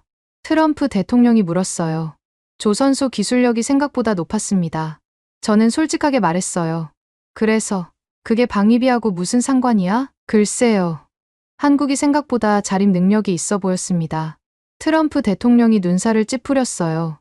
자립 능력. 우리가 없으면 아무것도 못하는 놈들이. 하지만 2017년 사드 보복 때도 버텨냈잖아요. 저는 조심스럽게 말했어요. 그건 운이 좋았던 거야. 트럼프 대통령이 손을 흔들었어요. 이번엔 확실하게 압박해야 해. 5%는 양보할 수 없어. 회의실 분위기가 긴장됐어요. 스티븐 밀러가 말했습니다. 각하, 이번 기자회견에서 뭘 말씀하실 건가요? 관세 카드를 써야겠어. 트럼프 대통령의 눈이 번뜩였어요. 관세요? 한국이 방위비 안 올리면 관세를 올리겠다고 해. 저는 깜짝 놀랐어요. 관세까지 들고 나오다니. 얼마나 올리실 건가요? 재무부 관계자가 물었어요. 50%도 가능하지. 트럼프 대통령이 단호하게 말했어요. 50%면 한국 경제가 큰 타격을 받을 텐데요. 그게 목적이야. 확실하게 압박해야 해. 저는 불안해지기 시작했어요. 50% 관세는 너무 과한 것 같았거든요. 각하, 혹시 다른 방법은 없을까요? 다른 방법. 지금까지 좋게 얘기했는데 안 들었잖아. 트럼프 대통령이 목소리를 높였어요. 이제는 확실하게 보여줄 때야. 국무부 관계자가 끼어들었어요. 각하, 인도나 브라질 사례를 보면 관세 전쟁이 양쪽 모두에게 손해였습니다.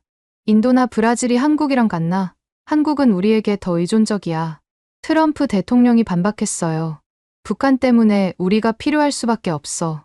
회의가 끝나고 저는 사무실로 돌아왔어요. 관세 50%의 파급 효과를 계산해봤습니다. 한미 교역량이 연간 1,800억 달러인데 10% 관세를 매기면 어떻게 될까? 한국 수출이 30%는 줄어들겠네. 그런데 문제는 미국도 타격을 받는다는 거였어요. 한국에서 수입하는 반도체, 자동차 부품, 화학제품 가격이 오르니까요. 미국 소비자들도 피해를 보겠는데 저는 고민에 빠졌어요. 그때 제임슨이 들어왔어요. 로버트, 트럼프가 한국한테 관세 폭탄 터뜨린다던데? 그런 것 같아. 괜찮을까? 너무 과한 것 같은데. 제임슨도 걱정하는 기색이었어요. 인도나 브라질 사례를 보면 결국 양쪽 다 손해였잖아. 저는 과거 사례들을 떠올렸어요. 트럼프가 인도에 관세를 매겼을 때 인도도 맞대응했었거든요. 할리데이비슨 오토바이에 100% 관세를 매기고 아몬드와 사과에도 관세를 올렸어요. 결국 양쪽 모두 손해를 봤죠. 브라질도 마찬가지였어요. 미국이 철강에 관세를 매기자 브라질도 미국산 밀과 옥수수에 보복 관세를 매겼거든요. 한국도 보복할 수 있지 않을까? 그럴 수도 있겠네. 한국도 만만하지 않잖아. 저는 점점 불안해졌어요. 한국에서 본 것들이 떠올랐거든요. 조선업, 반도체, 자동차, 원전까지. 한국이 가진 카드들이 만만하지 않았어요. 게다가 중국이 개입할 수도 있어. 제임슨이 걱정스럽게 말했어요. 중국이 한미 갈등을 틈타서 한국을 끌어들일 수도 있거든. 그 말에 저는 섬뜩했어요. 정말 그럴 수 있겠더라고요. 오후 3시 트럼프 대통령의 기자회견이 시작됐어요. 저는 브리핑룸에서 지켜봤습니다. 한국의 방위비 문제에 대해 말씀하겠습니다. 트럼프 대통령이 단상에 올랐어요. 미국은 한국을 70년간 보호해왔습니다. 하지만 한국은 공정한 분담을 하지 않고 있어요. 기자들이 바쁘게 메모를 했어요. 우리는 GDP 5% 수준의 방위비 지출을 요구합니다. 이는 합리적이고 공정한 요구예요. 대통령님, 5%면 현재의 2배가 넘는 수준인데요. 한 기자가 질문했어요. 그게 뭐 대단한 거야? 폴란드는 4% 넘게 쓰고 있어요. 그런데 한국이 거부한다면? 또 다른 기자가 질문했어요. 트럼프 대통령이 잠시 멈췄다가 말했어요. 모든 옵션이 테이블 위에 있습니다. 관세 50%도 가능해요. 브리핑룸이 술렁거렸어요. 50% 관세요? 그렇습니다. 한국이 선택해야 해요. 트럼프 대통령의 목소리가 더욱 강해졌어요. 방위비를 올릴 것인가, 관세를 감수할 것인가. 단순한 문제죠. 한국과의 동맹 관계는 어떻게 되는 건가요? 동맹은 상호 이익에 기반해야 합니다. 일방적인 혜택은 있을 수 없어요. 저는 가슴이 철렁했어요. 이제 정말 돌이킬 수 없는 강에 발을 담근 거였어요. 기자회견이 끝나고 곧바로 한국의 반응을 지켜봤어요. 한국 청와대에서 긴급 성명이 나왔습니다. 미국의 일방적인 압박과 관세 위협을 강력히 규탄한다. 우리는 이미 충분한 방위비를 지출하고 있으며 부당한 요구에 굴복하지 않을 것이다. 생각보다 강경한 반응이었어요. 외교부 대변인도 기자회견에 나섰어요. 한국은 나토 평균보다 높은 수준의 방위비를 지출하고 있다. 독일 1.5%, 캐나다 1.3%와 비교하면 우리는 이미 충분히 부담하고 있다. 대변인의 목소리에는 분노가 섞여 있었어요. 이재명 대통령도 긴급 기자들 앞에 나섰어요. 미국이 관세를 올린다면 우리도 상응하는 조치를 취할 것입니다. 구체적으로 어떤 조치인가요? 기자가 물었어요. 미국산 농산품, 자동차, 항공기에 대한 관세 인상을 검토하겠습니다. 이재명 대통령의 목소리에는 분노가 섞여 있었어요. 70년 동맹을 이런 식으로 대하는 것이 옳은가요? 동맹은 협력에 기반해야 합니다. 일방적인 강요가 아니라 말이에요. 저는 점점 걱정됐어요. 이대로 가면 한미 관계가 파탄날 수도 있겠다는 생각이 들었거든요. 그날 저녁, 집에서 뉴스를 봤어요. 한국 언론들이 연일 반미 분위기를 보도하고 있었어요. 미국의 경제적 식민지 정책, 70년 동맹의 위기, 트럼프의 일방적 압박에 굴복하면 안 돼. 한국 국민들도 반발하고 있었어요. 거리에서 반미 시위까지 일어났다고 하더군요. 미군 나가라, 동맹 파기하자, 이런 구호들이 나왔다는 보도였어요. 이게 뭐 하는 짓이야. 저는 한숨을 쉬었어요. 동맹국을 이렇게 대하는 게 맞나 싶었거든요. 하지만 여전히 확신은 없었어요. 트럼프 대통령 말대로 결국 한국이 굽힐 수도 있으니까요. 북한이라는 위협이 있는 상황에서 한국이 미국과 완전히 등질 수는 없을 테니까요. 결국 협상 테이블로 나올 거야. 저는 그렇게 생각했어요. 그런데 그때는 몰랐어요. 한국이 생각보다 훨씬 강한 카드를 가지고 있다는 것을. 그리고 미국도 한국 없이는 살 수 없다는 것을 말이에요. 관세 위협 발언 이후 일주일이 지났어요. 한국의 반응을 지켜보던 저는 점점 불안해지고 있었습니다. 한국이 예상보다 강하게 저항하고 있었거든요. 그날 아침, 린다 휴스턴이 급하게 달려왔어요. 로버트, 큰일 났어. 뭔데? 한국이 미군 기지 내 한국인 근로자들 철수를 검토한다고 해. 저는 깜짝 놀랐어요. 뭐라고? 그럼 미군 기지 운영에 차질이 생기잖아. 그게 문제가 아니야. 더 심각한 게 있어. 린다가 숨을 고르며 말했어요. 한국이 반도체 수출 중단도 검토한다는 소문이 돌고 있어. 반도체 수출 중단? 저는 머리가 띵했어요. 미국 IT 산업의 생명줄이 반도체인데 그걸 끊는다고? 정말이야? 확실하지는 않지만 삼성과 SK하이닉스 쪽에서 그런 얘기가 나온다더라. 린다의 표정이 심각했어요. 만약 정말 그렇게 되면 애플, 마이크로소프트, 구글 모두 큰 타격을 받을 거야. 저는 상상만 해도 끔찍했어요. 미국의 주요 IT 기업들이 모두 타격을 받을 거였어요. 다른 곳에서 반도체를 구할 수 있지 않나?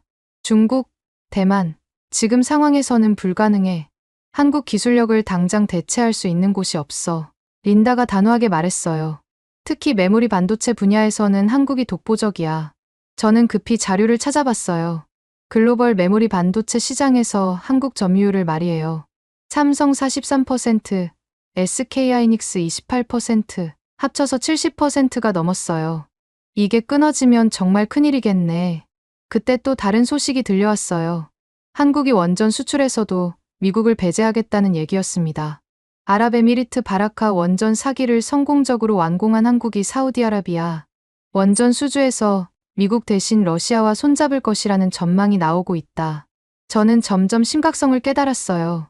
한국이 단순히 방어만 하는 게 아니라 공격적으로 나오고 있었어요. 게다가 조선업 협력도 중단될 수 있다더라. 린다가 추가로 말했어요. 미 해군 차세대 함정 발주에서 한국을 배제하고 일본으로 가겠다는 얘기도 나와. 그럼 일본이 대신하면 되는 거 아니야? 로버트, 너도 봤잖아. 한국 기술력이 일본을 압도한다고. 린다가 답답하다는 듯이 말했어요. 가격도 30% 비싸지고 납기도 늦어질 거야. 저는 한국 조선소에서 본 것들이 떠올랐어요. 세계 최고 수준의 기술력과 생산성. 일본을 완전히 압도하는 경쟁력. 정말 대안이 없는 건가? 오후에 국방부 회의가 있었어요. 린다도 함께 참석했습니다. 현재 상황을 브리핑해주세요. 국방부 차관이 말했어요. 린다가 일어나서 발표했습니다. 한국의 대응이 예상보다 강합니다.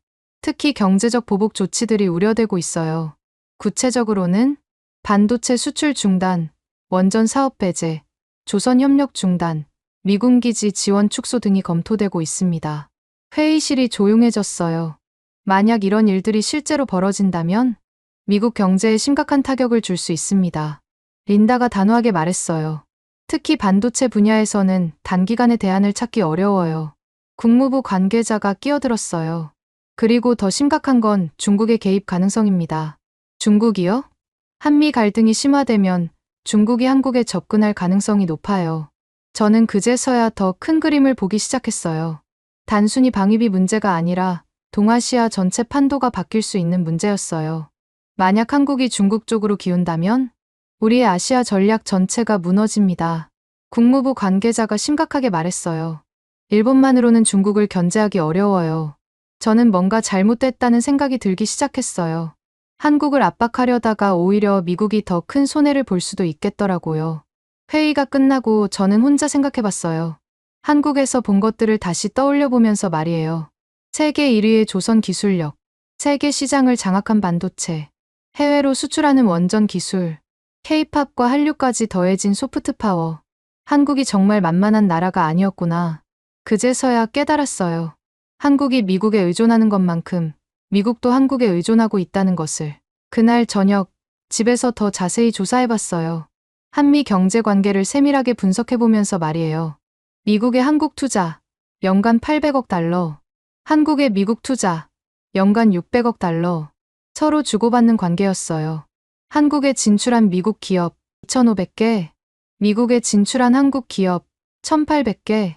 이것도 서로 얽혀있는 관계였습니다. 더 놀라운 사실을 발견했어요. 미국 군수업체들의 한국 의존도, 로키드 마틴, 보잉, 레이시온 같은 회사들이 한국 부품업체들과 깊이 연결되어 있었어요. F-35 전투기에도 한국산 부품이 들어간다는 사실. 한국 없이는 미국 무기도 못 만드는 거네. 저는 충격을 받았어요. 한국을 압박하다가 미국 방위산업까지 타격을 받을 수 있겠더라고요. 그때 또 다른 자료를 발견했어요. 중국의 한국 접근 시도, 중국이 한미 갈등을 틈타서 한국에 접근하고 있다는 정보였어요. 시진핑 주석이 이재명 대통령에게 친서를 보냈다. 한중 경제협력 확대 방안을 논의하자는 내용. 1대1로에 한국도 참여하라는 제안까지. 저는 소름이 돋았어요. 미국이 한국을 압박하는 사이에 중국이 파고들고 있었던 거예요. 이거 완전히 잘못됐어. 저는 확신했어요. 이렇게 가면 한국을 중국에게 밀어주는 꼴이 될 거라고. 더 조사해보니 더 심각한 사실들이 나왔어요. 한국의 대중국 수출, 사드 보복 이후 오히려 증가, 한국의 대미국 투자, 관세 위협 이후 감소 검토, 한국이 중국과의 관계를 회복하면서 미국과는 거리를 두고 있었어요. 한국 기업들, 미국 대신 유럽 시장 확대 검토, 삼성, 애플 의존도 줄이고 구글, 아마존과 협력 확대, 한국이 체계적으로 미국 의존도를 줄이고 있더군요. 이건 정말 최악의 시나리오야.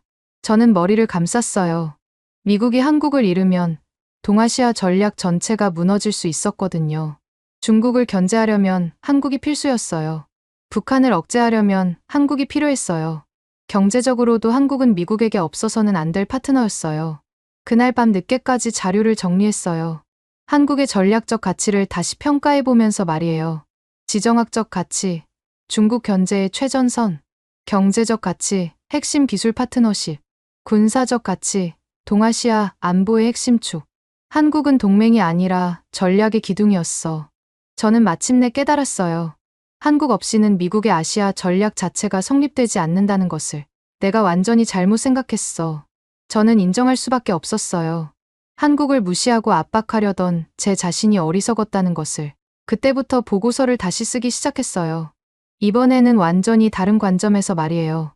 한미 동맹의 전략적 재평가, 한국의 진정한 가치. 새벽까지 작업했지만 전혀 피곤하지 않았어요. 진실을 발견했다는 흥분감 때문이었죠. 다음 날 아침, 저는 새로 작성한 보고서를 들고 백악관으로 향했어요. 제목은 한미 동맹의 전략적 재평가, 한국의 진정한 가치였습니다. 트럼프 대통령과의 브리핑 시간이었어요. 로버트, 한국이 항복했나? 트럼프 대통령이 기대에 찬 눈으로 물었어요. 카카, 상황이 좀 복잡합니다. 저는 조심스럽게 말문을 열었어요.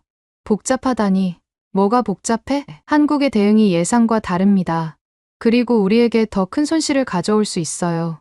트럼프 대통령의 표정이 굳어졌어요. 무슨 소리야? 저는 준비해온 자료를 펼쳤어요. 카카, 한국이 반도체 수출을 중단하면 미국 IT 산업이 마비됩니다. 반도체, 애플 아이폰, 테슬라 자동차, 모든 미국 전자제품에 한국산 반도체가 들어가요. 저는 차근차근 설명했어요. 시장 점유율이 70%가 넘습니다. 대체할 수 있는 곳이 없어요. 트럼프 대통령이 당황하는 기색을 보였어요. 그럼 중국에서 가져오면 되잖아.